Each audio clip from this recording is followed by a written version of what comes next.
Good evening, I'm Farhana Sheikh. European leaders meet at NATO Summit amid doubts over Trump's defense commitment. And Tehran approves bill to suspend cooperation with UN nuclear watchdog. That's coming up on AWANI International.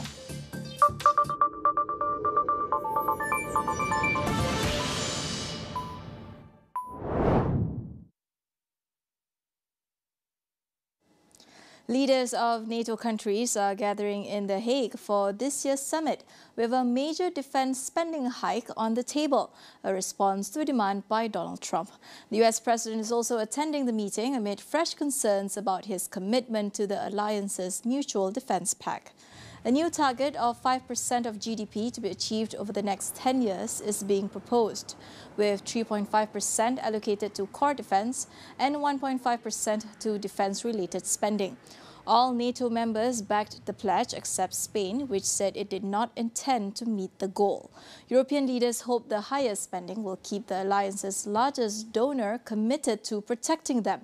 Speaking ahead of the summit, Trump played down concerns over his commitment to mutual defense among allies, as set out by Article 5 of NATO's Charter. This comes after Trump cast doubts on his willingness to honor this commitment, previously also threatening that he might only defend allies that spend more on defense.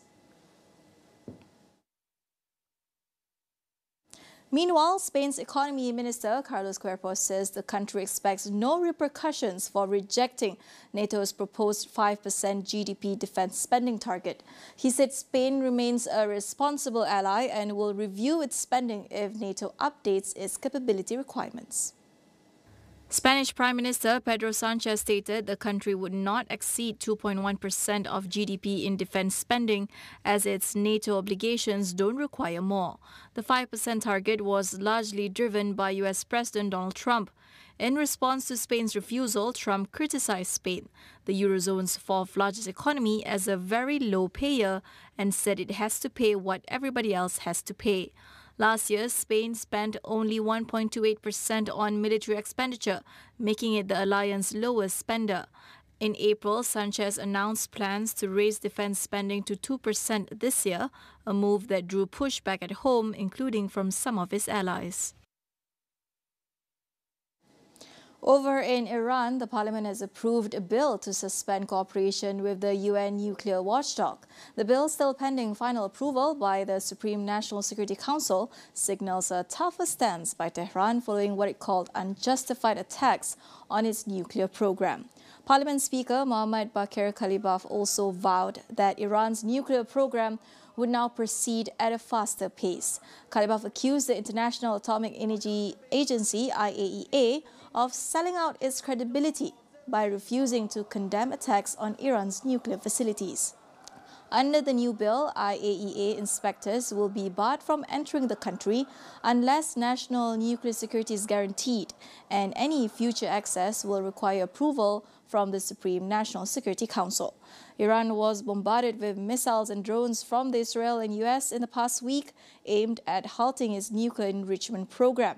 Tehran has repeatedly denied seeking nuclear weapons and said a recent resolution by IAEA declaring Iran in breach of non-proliferation rules effectively greenlit the strikes by their enemies. We have more after this break. Stay tuned.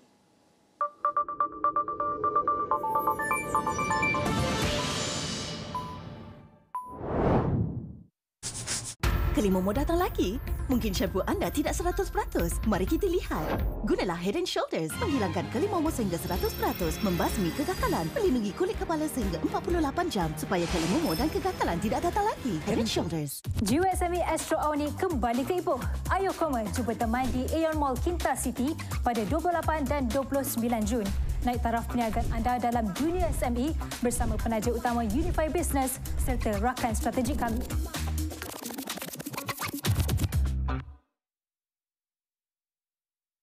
Dibawakan oleh penaja utama jelajah jiwa SME, Unify Business, rakan digital pilihan anda. Alami penstreaman serba baharu bersama Max. Kini dengan Astro Box baharu. Awesome! Bukan sekadar filem. Itulah kami. สวัสดีค่ะ Serta rakan-rakan Hello lovers melangkaui kebiasaan. Michael versus a white shark. I'll accept the challenge.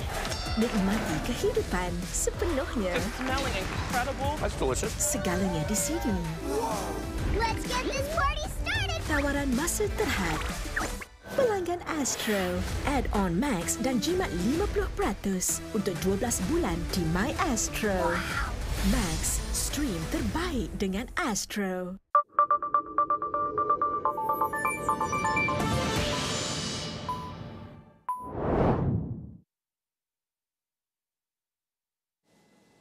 Welcome back. The deadly 12-day conflict between Iran and Israel officially came to a close on June 24th, hopefully with both sides releasing casualty figures that underline the heavy toll of the violence.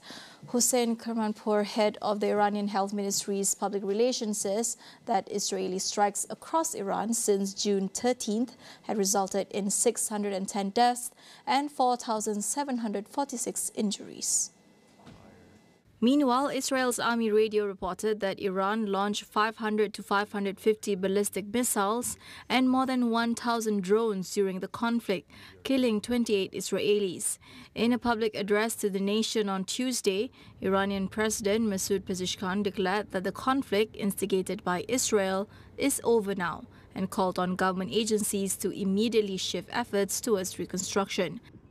In a phone call with Malaysian Prime Minister Datuk Seri Anwar Ibrahim on the same day, Pezeshkian reiterated Iran's readiness to uphold the ceasefire, provided Israel does the same. Other than that, he also affirmed Iran's willingness to return to the negotiating table and defend the legitimate rights of the Iranian people.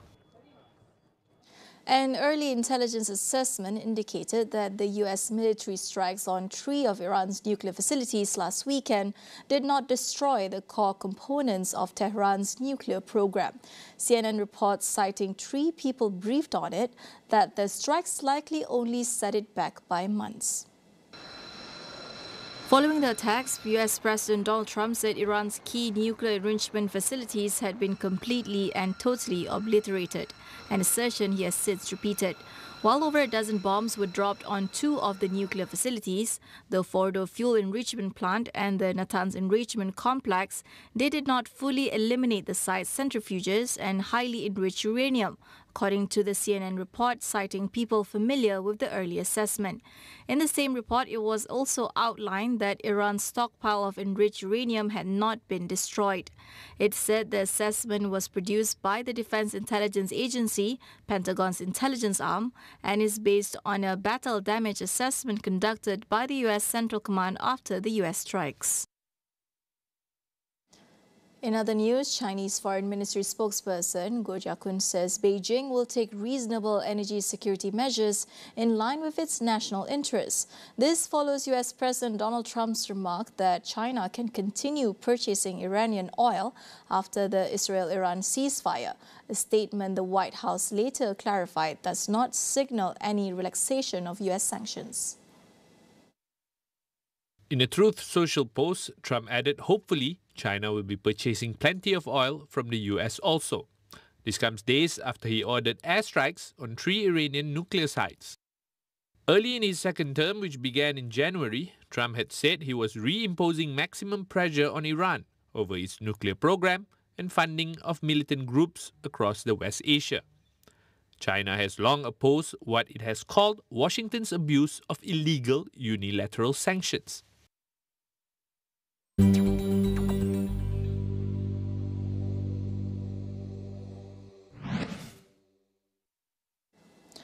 Global trade is being reshaped at breathtaking speed, and the world must brace for deeper transformation. That was the key message from Chinese Premier Li Qiang, who opened the World Economic Forum's annual meeting of the New Champions 2025 in Tianjin with a bold warning and a call to rethink how nations engage economically. Lead editor Najib Arif has the report. Global trade is being reshaped at a breathtaking speed, and the world must brace for deeper transformation. And that was the key message from the Chinese Premier Li Qiang, who opened the World Economic Forum annual meeting of the New Champions 2025 in Tianjin, China. He said during his keynote address and also sent a bold warning and call to rethink how nations engage economically. And according to him, the balance of economic power is tilting decisively, and at the same time, advanced economies are seeing stagnation in trade while developing nations are on the rise and fast. Let's listen what he said. Economic and trade system is becoming more diverse, and the global south is rapidly gaining strength. While trade is weakening in developed economies, which represents the overall trend, global south countries, which account for about 70% of the global population, are emerging as a vibrant market. Since 2000, trade in goods of developing countries has grown by 4.6 times in the past over 20 years. Much faster than that of developed economies. And its share of global trade has increased from 30% in 2000 to 45%. And he went on to say that regionalism has surpassed the multilateralism at the current speed and pace. And also this shift brings flexibility, but at the same time risk. And we need to ask whether this fragmentation ultimately helps us or hurt the global trade. This is what, at least for now, we have to ponder around the world, especially from developing nations. Reporting from Tianjin for AWANI International. This week on Wu Says, we take a closer look at what are the challenges for state in the implementation of their industrial policy.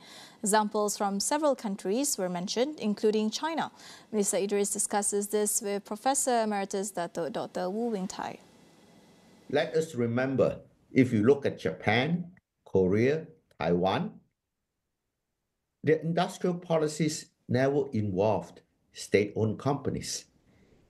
It was a partnership between the state and the private sector, where the state has the option of bailing out and having the private sector sink.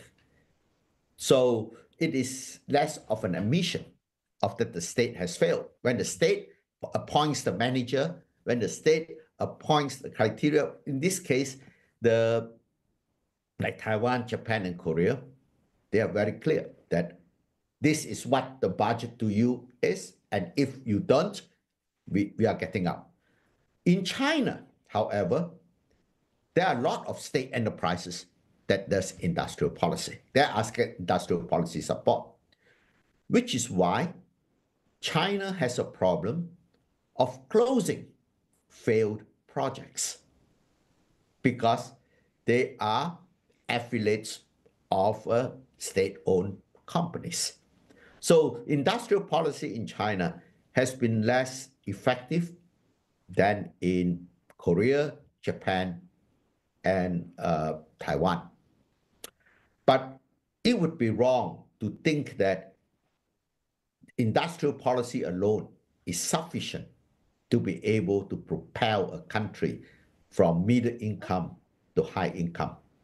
There are a number of other important policies that need to be implemented. Catch the full conversation on all AWANI International social media accounts at PowerFest. That wraps up AWANI International. Stay tuned for reports on the rivalry strategies and the shifts behind the PowerFest driving the new global order. Visit international.astroawani.com for more and be sure to follow our social media accounts at PowerFest. I'm Farhana Sheikh. Thank you for watching and good night.